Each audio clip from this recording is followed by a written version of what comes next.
1, 2, 3, 4. Hey guys, Bart here with Tully Television, and today we're going to be getting into part 3 of 5 of the King the Conqueror story limited series that came out in 2021. But before we do, I want to thank everyone for stopping by, liking, commenting, sharing, all that beautiful YouTube stuff. And I hope that today is the day that we earn your subscription here at Tully Television. If so, you hit that red subscribe bar down below. You hit that bell notification so you don't ever miss an episode here. But yeah, let's get into it. Part 3 of 5 of the King the Conqueror storyline. Again, the writers are Jackson Lansing, Colin Kelly.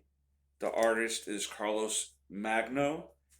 And the colorist is Espen Grutendjern. Here's the cover, or one of the many covers that were variants of each issue here.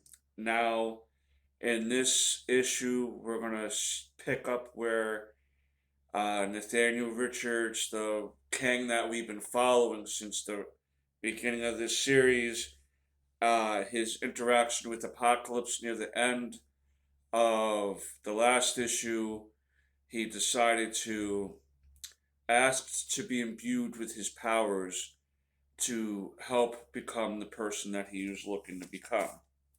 And in that process of asking for him and his powers to be, or a portion of his powers to be given to him, he was also put into a suspended animation type of thing. And as the centuries rolled on, Nathaniel stayed in this state until it was time for him to make his appearance, so to speak. And this was around the time where the Avengers first were starting to form. Obviously, they around this time they had found Captain America, and Kang had made his appearance in the early Avengers comics very early.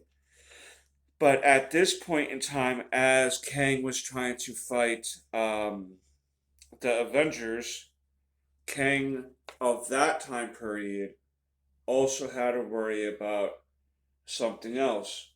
And the reason why Nathaniel Richards is there in that particular time period is because he's going to try to take over the life of that Kang as well. And he figures now that he has a set time period in order to go and attempt to kill that Kang and overtake his power and his tech and everything. We see Doom trying to basically do the same thing, trying to achieve the technology that Kang has for his own and for Latveria. But what we get is in the ensuing confusion and in the ensuing battle, Nathaniels is waiting for a clear shot and basically for Doom to think he won, but possibly take him down before he gains the technology he's looking for, while also hoping that Doom takes care of that Kang of that time period, and so he can solve his problems all at once. Little do the Avengers know what's going on the actual ship here. I would imagine that they would be very confused because they would have obviously brought it up like, wait, why is there so many different Kangs? But in the meantime, Doom was able to be dispatched, and Nathaniel Richards does in fact take over that Kang and his life and stuff like that. In order to also fulfill a path without having any real sort of paradoxes come about, he decides to then, even though he escaped that time period of Rama Tut in issue 2, he now goes back as Rama Tut before he took him down, his own self down, being Rama Tut.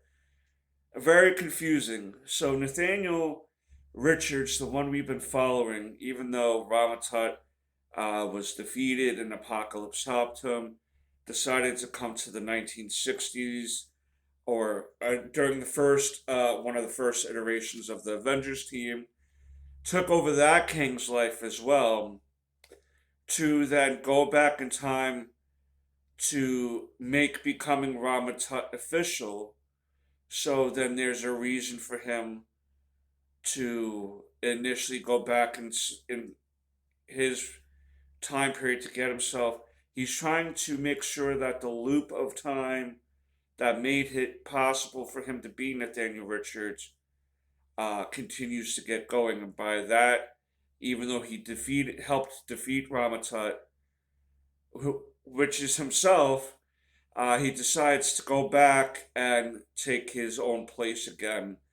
Uh, it's basically Nathaniel Richards thinking he's making his own path, but it seems like he's destined to be like this, and this is where the crux of his dilemma and paradox begins and ends. Is he always destined to play these things out to become the conqueror that he doesn't want to be, but has to become in order to be the person he is and go save himself? And of course, it's not an issue of this Kang unless we have Ravona here, ready to be a part of Kang's life once again, whether it be an enemy or a lover. It seems like they very much go back and forth between those, and that's one of the covers to the next issue here. Um, yeah, so we see how it's starting to look like he's trying to eliminate these other versions of Kang so he can be the Kang. But he's allowing these appearances by these other Kangs to happen fully, so then the Kang that those versions of himself become to come back in time to get him uh, happens. You know what I mean? He's trying to make sure that the Kang that came back to get him and train him in issue one proceeds to become that Kang, and in order to do that, he has to take out these other versions of Kang and also at this point become Ramatut. And if you know, uh, Ramatut is just one of many uh, different versions of Nathaniel Richards that he has become over his life. We've seen the Scarlet Centurion, Immortus, Kang, Nathaniel, Iron Lad, Ramatut. All these versions are of him, and which led him to many different battles of uh, going against the Avengers, Fantastic Four, these other heroes of the Marvel Universe, and it's very confusing when you're time traveling like that. Are you always destined to become the conqueror, or can you conquer the conqueror, and that's living within yourself and live a peaceful life after that? Knowing Kang, he's never going to be satisfied with anything, but only time will tell. But I do thank you again for stopping by, and I hope that you're learning a little something about Kang and his history. I hope that this story is interesting you enough for you guys to want to go check it out yourselves. The art has been really well done. Um, I like the tonal like the tone of it visually. I like the tone of it with the writing because it can become wonky when you're trying to do these time traveling stories, but they're really trying to again consolidate King's past with his present and future and give us a more condensed version, a more direct flow of his history to us, being he's going to be a big part of the MCU coming up. And that's my views on this issue 3. Let me know what your favorite version of Kang is down below. Comment, or tell me you don't like Kang at all. Tell me that you like a different hero, different villain. It was very good to see Doctor Doom in here. Doctor Doom is an awesome villain as well.